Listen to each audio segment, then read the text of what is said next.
Matthew chapter 14, immediately following the story of the bread and the fish and the crowd. Immediately Jesus made the disciples get into the boat and go on ahead of him to the other side, while he dismissed the crowd. After he had dismissed them, he went up on a mountainside by himself to pray. When evening came, he was there alone, but the boat was already a considerable distance from land, buffeted by the waves because the wind was against it. During the fourth watch of the night, Jesus went out to them, walking on the lake. When the disciples saw him walking on the lake, they were terrified. "It's a ghost," they said, and cried out in fear. But Jesus immediately said to them, "Take courage, it is I, don't be afraid." "Lord, if it's you," Peter replied, "tell me to come to you on the water." "Come," he said. Then Peter got down out of the boat, walked on the water, and came toward Jesus. But when he saw the wind, he was afraid, and beginning to sink, cried out, "Lord, save me." Immediately, Jesus reached out his hand and caught him. "You of little faith," he said, "why did you doubt?" And when they climbed into the boat, the wind died down. Those who were in the boat worshipped him, saying, "Truly, you are the Son of God." This is the word of the Lord. Thanks be to God. So I want to begin this sermon by giving you a little history lesson, a little story, if you will. In 1748, a man named John Newton climbed aboard a ship called the Greyhound, headed for England. On his way to England, severe weather nearly caused the ship to sink. Caught in the throes of a terrible storm, Newton did the only thing he could do. He prayed. He asked God to please have mercy on him. Please don't let this ship sink. And as he prayed, the storm began to subside.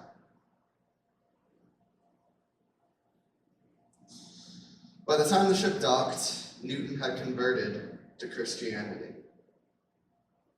He became a minister and wrote several sermons and hymns, the most famous of which is Amazing Grace. Now, John Newton hadn't had an easy life before that point. His mother died of tuberculosis when he was 7 years old. He was impressed or forced to join the Royal Navy when he was 18. After which he transferred to a slave ship and sent slaves across the Atlantic Ocean in what was known as the Triangular Trade. Now, Newton had worked in this evil industry until he himself became a victim of it and was made a slave to a woman in Africa, a slaver's wife. And yet it wasn't until the storm that Newton converted to Christianity. Because some lessons can only be learned through a storm.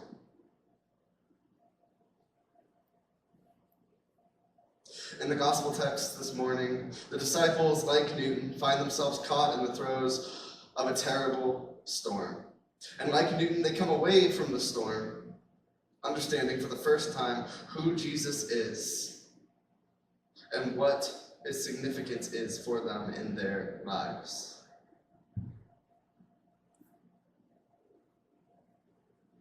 At the beginning of our gospel reading today, it says that immediately Jesus made the disciples get into a boat and go ahead of him to the other side of the Sea of Galilee.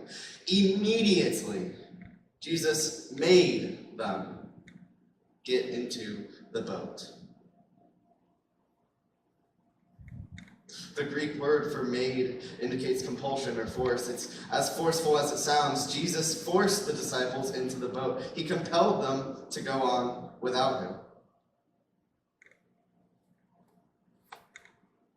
Now we may ask in the first place why Jesus had to take such extreme measures. And the answer could simply be that the disciples didn't want to set sail without their rabbi. But Jesus makes them leave regardless. Why? Well, the scriptures don't say exactly, but I think it has a lot to do with the scripture that comes before, the one that Pastor Jeremy spoke about last week. If you remember, at the start of chapter 14, John the Baptist, of chapter 14 of the Gospel of Matthew, John the Baptist is beheaded by King Herod. He had been languishing in prison for a while, and at the beginning of chapter 14, he is finally executed. And so Matthew 14, verse 13 says, when Jesus heard what had happened, referring to John the Baptist's beheading, he withdrew by boat privately to a solitary place. The Gospel of Matthew doubles down. He's withdrawing privately to a solitary place. Jesus is trying very hard in this passage to be alone. His friend and potentially his cousin has just died. He needs time to mourn. He needs time to pray. He needs time to be alone. But, as Pastor Jeremy told us last week, he does not get it. Hearing of this, Matthew continues, the crowds followed him on foot from the towns. My man just can't catch a break. He's trying to get away. He's trying to take some much-needed alone time, but the crowds won't leave him alone. They're actually already there on the shore by the time Jesus lands. Oof.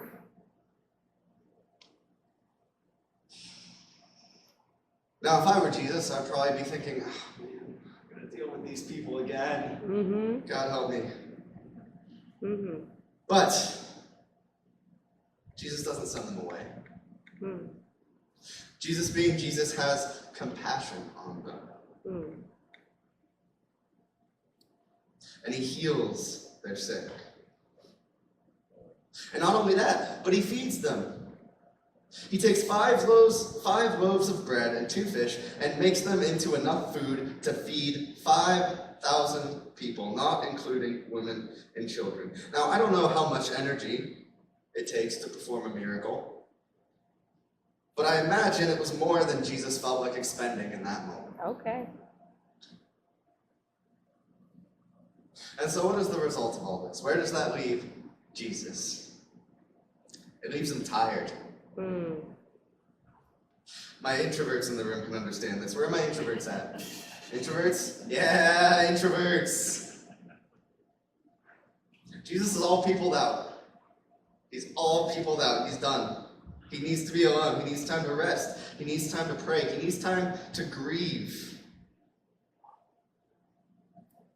And so immediately, Jesus sends his disciples away. He wastes no time sending away his disciples. He's like, you guys gotta go. You gotta go. Has anybody ever felt like that? Yeah. Has anybody ever come home from work or had a long day and just been like, don't ask me to do anything, don't talk to me, don't even look at me, I'm going to bed? Yeah. Come on. Yeah. That's where Jesus is right now. So he turns to the disciples and said, look, guys, I'm going to go up that mountain to pray. We're going to the other side of the lake. You guys go ahead, and I'll meet you there. Now, a natural next question for the disciples to ask at this point would probably be, how exactly are you going to meet us there? We came in the same boat, Jesus. It's like if you gave your friend a ride to someplace, and they're like, all right, I'm going to dip. I'll see you guys later. You'd be like, what? We came here together. You're not, how are you leaving? This was before the time of Ubers. So Jesus couldn't just like call a boat Uber and get him to the other side. He could, I don't know, maybe at the time they could send like a little note on on a piece of papyrus to a pigeon and send it out, and a Hmm. boat just comes along. It's like Uh-huh. ancient Ubers. Ancient Sure. Ubers? Anybody? Yeah. No, I don't think they had that. But Jesus is insistent. And so the disciples go, they're like, all right, fine, I don't know how you're going to get to the other side of the lake, but we just saw you turn 10 loaves and 2 fishes into enough food to feed 5,000 people, so stranger things have happened.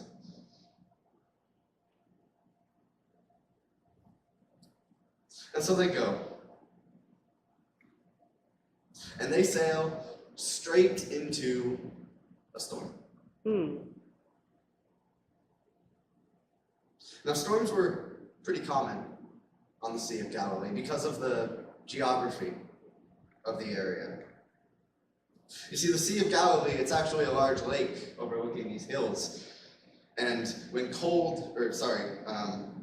when warm wind blows from over the hills, it mixes with the cold air coming from the sea to create these really violent, really rushing winds,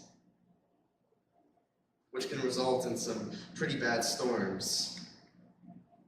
Now, storms can lead to sunken ships. Storms can lead to drowned sailors. Storms can lead to terrified disciples. And the way that most English Bibles translate the words here doesn't quite capture the magnitude of the storm that they're in. Some Bibles say that the boat is tossed by the waves, kind of like you toss a salad. Others say that the boat is battered, which is a bit more forceful and a bit more accurate to the actual Greek, which is basnezo. Basnezo. And what that word means is tormented. Ooh. Or tortured. Ooh. The boat was being tortured by the waves. It was being tormented by the waves. Actually, elsewhere in the Gospels, that same word is used to describe demonic possession. So when you take that into account, you get a better idea of what the Gospels are trying to say about this storm. It was bad. It was a bad storm. It was not a fun storm to be in. Not that any storm is a fun storm to be in, I suppose, when you're at sea, but last night, actually, and a couple weeks ago, but last night I went to go see that movie, The Odyssey, for the second time. I had a friend who hadn't seen it yet and wanted to go see it, so I went to see it with him. And there's a scene in that movie, no spoilers, no worries, but there's a scene in that movie where Odysseus and his men are caught in a storm at sea. And it's actually, I think, one of the most frightening parts of the whole movie. And this is a movie with cyclopses and monsters and war. But the storm at sea is one of the most frightening parts of the film. See, it's at night, so you can't see anything. The screen is almost complete darkness, except for when flashes of lightning light the whole screen up for just a moment. And in that moment, you can see the men frantically trying to keep the ship afloat. You can hear the waves crashing against the boat. You can hear the wind beating against the sails. You can hear men shouting, men crying, men praying. It all feels very hectic and very out of control. And Christopher Nolan, I think, credit where credit is due, he did a really good job of capturing what it felt like to be an ancient sailor caught in a storm at sea. This is similar, I imagine, to the storm the disciples are in this passage. The wind is blowing. The waves are tormenting their boat. They're rowing with all their strength, but they're not making any progress because the scripture says the winds were contrary. That is, the winds were against them. The gospel also tells us that it was the 4th watch of the night. What that means is it was between 3 o'clock and 6 o'clock in the morning. It's the darkest time of the night. You may have heard that the night is darkest just before the dawn. Well, that is this time. That is the time that they are in. And it being the fourth watch of the night also means the disciples have been doing this for a long time. Now, Google says that it takes between an hour and a half to 3 hours to cross the Sea of Galilee in good weather. And the disciples have been sailing all night, and they still haven't reached the other side.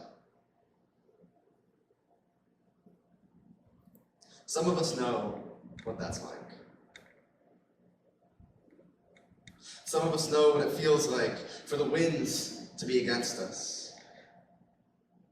Some of us know what it feels like to be continuously growing, continuously striving to go forward and feeling like we're making little, if any, progress.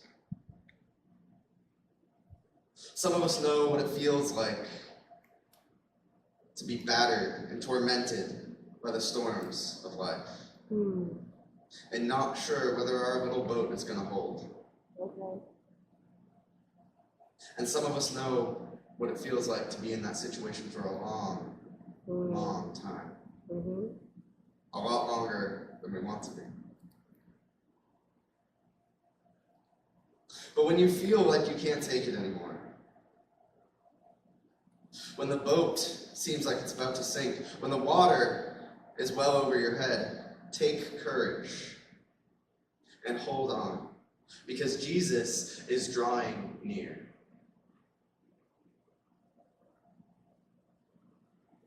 When the disciples look up, Jesus is approaching. He's walking on the water. He doesn't have a boat. He's not swimming. He hasn't found a sandbar. He's walking on the water. Nobody could get to them the way Jesus got to them. Where there is no way, Jesus made a way. Okay. Nothing can come between us and Jesus in our time of need. Except for maybe ourselves. Because let's be honest, there's all kinds of reasons and justifications that we can come up with for why we don't turn to Jesus in the storm. Maybe we don't think that God will help us. Maybe we're angry at God for allowing us to sail into the storm in the first place. Maybe we just don't want to admit that we can't do this on our own, that we can't weather this storm by ourselves. Maybe we think that if we just keep our heads down and keep rowing, we'll get through it. But here's the truth. There are a lot of storms that we are going to face in our lives that we can't get through without Jesus. We need Jesus. And you can be sure that if you're in the storm, if you're tired, if you're afraid, if you feel like you can't do this anymore, Jesus is drawing near. He's walking on the waves and making his way to you.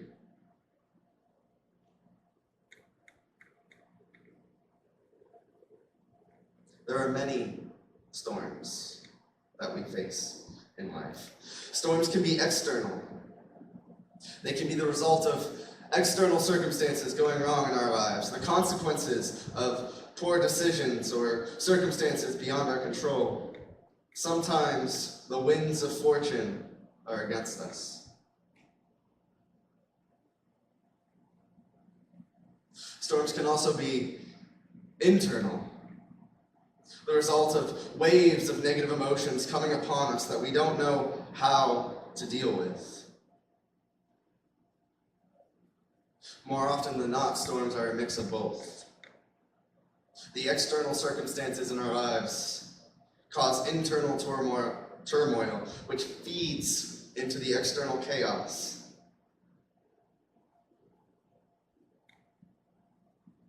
And only Jesus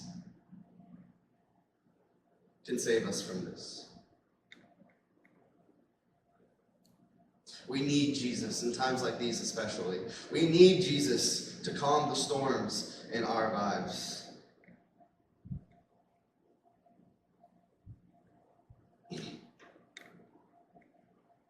Now, this isn't the first storm the disciples have been caught in with Jesus. Matthew 8, verses 23 through 27 says, "Then he got into the boat, and his disciples followed him. And suddenly a furious storm came upon the lake, so that the waves swept over the boat. But Jesus was sleeping. The disciples went and woke him, saying, 'Lord, save us, we're going to drown.' He replied, 'You of little faith, why are you so afraid?' Then he got up and rebuked the winds and the waves, and it was completely calm. The men were amazed and asked, 'What kind of man is this that even the winds and the waves obey him?' And so we can see in this story in Matthew chapter 8 that Jesus and his disciples are in the boat together. And a huge storm comes upon them. And the disciples are panicking because, as we've already established, storms are scary. But Jesus isn't scared. Jesus is sleeping. He's taking a nice little nap, not disturbed in the slightest. And so the disciples wake Jesus up and they say, 'Jesus, what are you doing? We're about to drown, don't you care?' And they're probably a little angry at Jesus for his apparent lack of concern for them and their safety. But Jesus, still rubbing his eyes from his nap, just says, 'You of little faith, why are you so afraid?' And then he rebukes the wind and the waves and makes the storm stop entirely. And the disciples are left scratching their heads and asking themselves, 'Who is this man who has mastery over nature? Who is this man that even the winds and the waves obey him?' Well, in this story, they get their answer. You see, the thing about large bodies of water is that even in the best weather, they're scary. Take the ocean, for example. The ocean's deep. The ocean's big. The ocean is full of strange creatures. I don't know if you've ever seen those images of the deep sea creatures that live in the area where the light doesn't penetrate. But they're gnarly looking. The anglerfish from Finding Nemo, with the light. Yeah, he's scary. Funny story about that. When I was a kid, I thought the anglerfish was a lot bigger than it was, because in Finding Nemo, it's huge, but that's because they're little fish. So the anglerfish is actually only like this big, but he's still scary, regardless. And ancient people understood that. They understood that the ocean was a big, scary, chaotic place. So much so that in ancient literature, the ocean is often a physical representation of chaos. There's a creature in the ocean called the Leviathan that appears in Job, and it's kind of in Babylonian literature, it's kind of like the dragon in Revelation. It's a chaos monster, and it lives in the deep sea. And so in Genesis 1, verse 2, when it says, "The earth was formless and empty, and darkness was over the surface of the deep, and the Spirit of God was hovering over the waters." What it's expressing in terms of ancient literature is that when God first creates the world, before it even has form, there is water, there is ocean, there is chaos. But God has dominion over the waters. God brings order to the chaos. That is what the narrative of creation is all about. God bringing order to chaos, causing dry land to appear, causing animals to appear on that dry land, and eventually creating humans to have dominion over the land with God and help him to rule. Help God to bring order to the chaos, which is the original purpose of humanity. And God bringing order to chaos is a theme that comes up again and again in the Bible. And especially in terms of the chaotic waters that God alone can still. Job 9 verse 8 says, God alone stretches out the heavens and treads on the waves of the sea. God treads on the waves of the sea. Psalm 77 verse 19 says, your path led through the sea, your way through the mighty waters, though your footprints were not seen.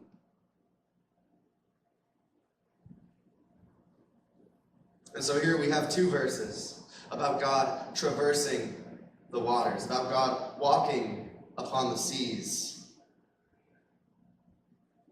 And lastly, Psalm 89 verse 9 says, you rule over the surging sea. When its waves mount up, you still them. So together, taken together, the understanding of God that we get from the Old Testament is that God can traverse upon the waters, and God can still the storm. And those are both things we see God doing in this passage. Those are both things we see Jesus Christ doing in this passage. Because God has dominion over the chaotic waters. God has dominion over the surging seas. God is the only one who can bring order to the most chaotic parts of our lives. God is the only one who can calm the storm and see us safely to the other side.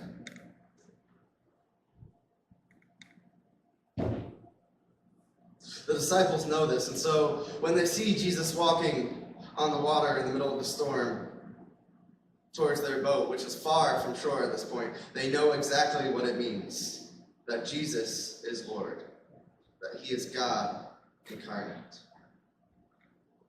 That is, after Jesus identifies himself. Because initially, when the disciples see Jesus walking on the waves, what they think is that he is a ghost.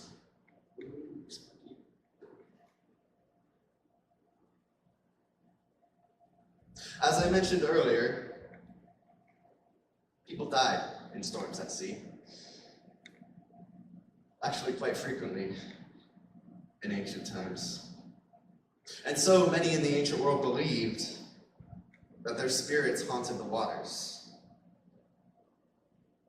And so when the disciples are in this storm and fearful that they themselves are going to die, and they see somebody walking on the waters towards them, they're terrified and they think it's a ghost.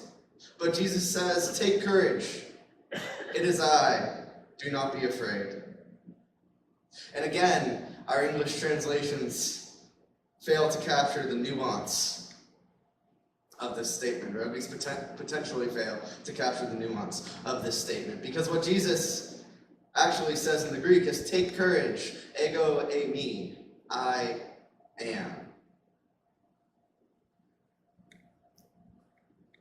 The name that Jesus gave to Moses in the Old Testament, when God told him to tell the Pharaoh to let his people go, to bring them out of slavery. When Moses asks, what if they ask me your name? What shall I tell them?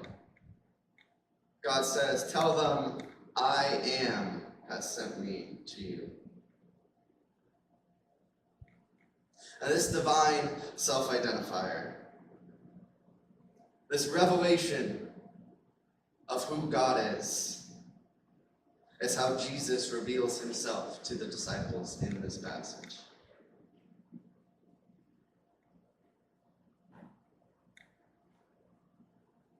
And so when Jesus gets into their boat and the wind dies down, the disciples worship him. This group of Jews whose worship is reserved for God alone worship Jesus because they have seen him walking on the water, as only God can do. Because they know he has dominion over the land and sea. And who could have such dominion but God? And so they say, truly, you are the Son of God. And they recognize Jesus for who he is, the Word made flesh.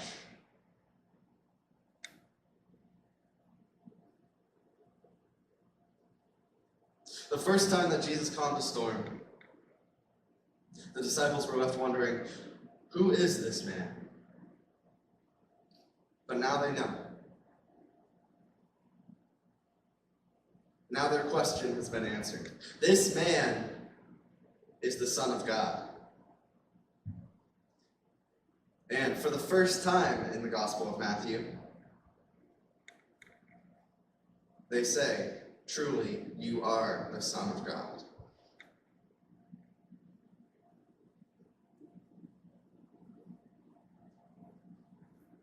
Storms are uncomfortable.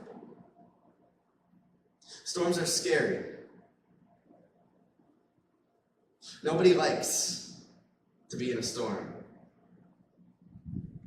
But the truth of the matter is that storms can be instructive. Hardship and adversity can be instructive. The most profound and life-changing lessons are often learned under duress. Very rarely do we learn something that sticks with us our entire lives, something that changes our entire outlook on life, when things are all going fine, when it's all smooth sailing, when there is no wind, no waves, no challenge. It is only when we are in the eye of the storm that we learn the lessons that really matter. And the lesson that the disciples learned is the same one that we all must learn. That Jesus is the Lord. That Jesus is trustworthy. That Jesus is our firm foundation. And that Jesus can be relied upon to bring us out of the storm and get us where we need to go. Many of us here today have learned that lesson. And many of us here today likely had to experience some form of hardship before we could learn that lesson fully. I certainly did. This is the lesson that we must cling to. This is the hope that we profess. This is the truth that we proclaim. Truly, Jesus is the Son of God.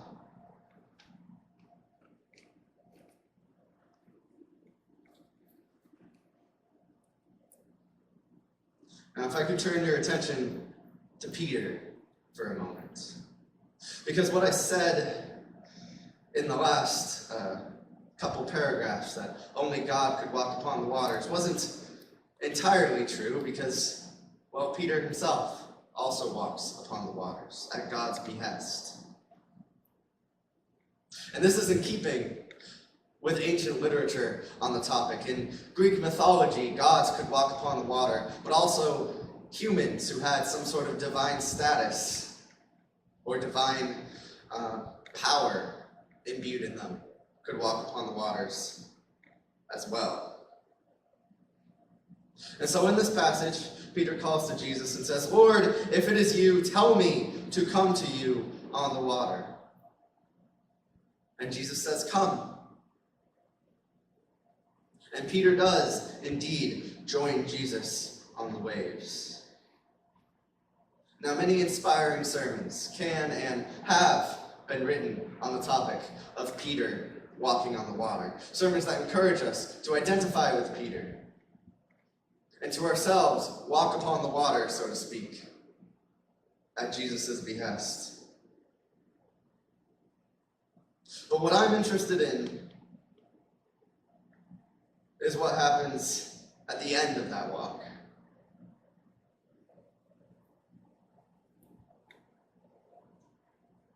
In verse 30, Matthew tells us, "When Peter saw the wind, he was afraid, and beginning to sink, cried out, 'Lord, save me!' Lord, save me."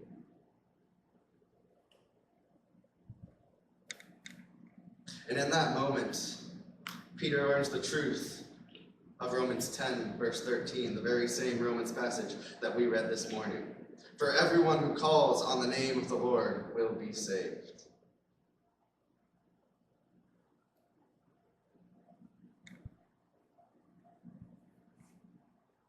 Many people see this as Peter's ultimate failure.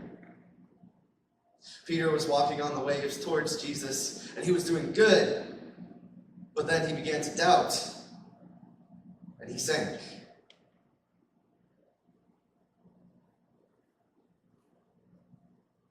And perhaps that is true. But those words, "Lord, save me,"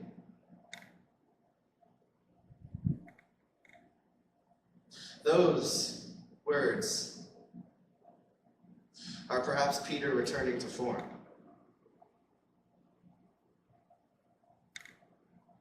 If Peter walking on the water was Peter doing good, and Peter doubting was Peter sinking, then Peter crying, "Lord, save me," is Peter once again doing good. Because at least he knows what has to happen in that moment. "Lord, save me." This is a powerful phrase. It's a phrase we can only utter when we've reached the end of ourselves. When we recognize that our own strength is completely and wholly insufficient for the task before us. This is a realization that we all come to eventually in life. And oftentimes it follows the same trajectory as it did with Peter in this story. Peter stepped out in faith, obedient to God's call to join him on the waves. And for a while, he was doing really good.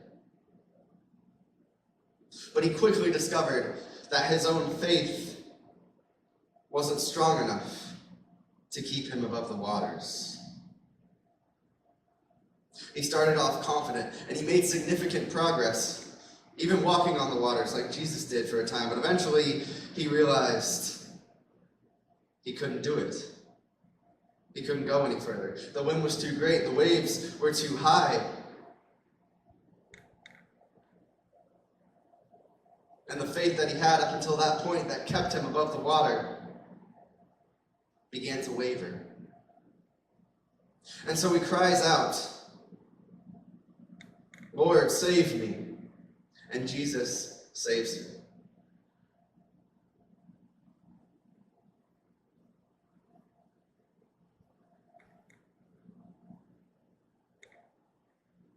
Peter's faith in that moment carried him across the waves, but he doubted. Now, what did he doubt? Did he doubt Jesus and Jesus' ability to keep him above the water? Did he doubt his own ability to continue walking upon the water? We do not know. But after Peter acknowledged his inability to handle the situation, After Peter called to Jesus in desperation and Jesus pulled him from the waves, Peter's faith was strong again.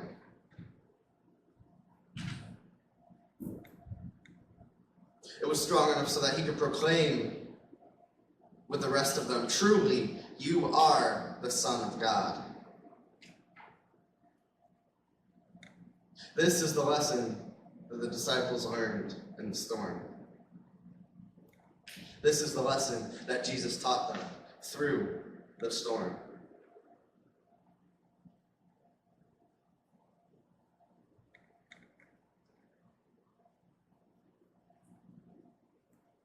In Romans 8, verses 38 through 39, Paul says this.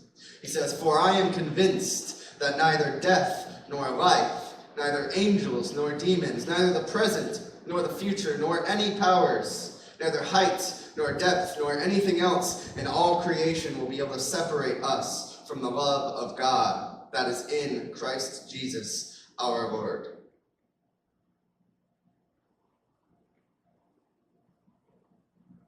The church is the boat, and nothing will keep Jesus from getting to us.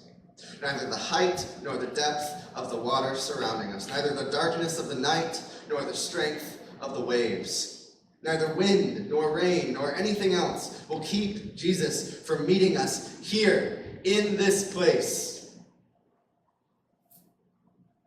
And no matter how difficult life gets, no matter what storms we find ourselves caught in the middle of, Jesus will always be there for us.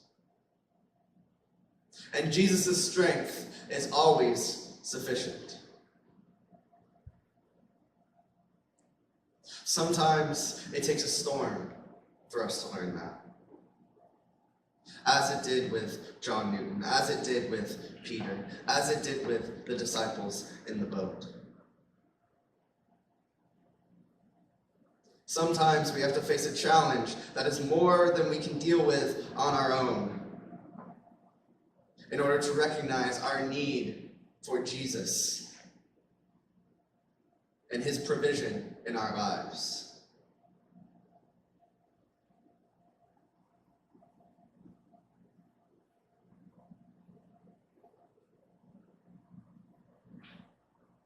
If we don't have Jesus in our lives, and sometimes, even if we do, these storms can feel like the end. But fear not. For in those moments, Jesus is near. And if we cry out to him, saying, "Lord, save us," he is faithful to pull us out of the waters which threaten to overtake us. And this may not look like we expect it to look. It may not look like we wanted it to look. The situation may not resolve itself in exactly the way we want it to be resolved. The storm, in other words, may not cease immediately. But we can take courage.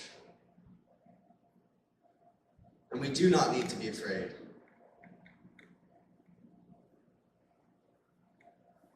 Because in that moment, we are no longer in the hands of the world. We are no longer in the hands of the storm, but the hands of God,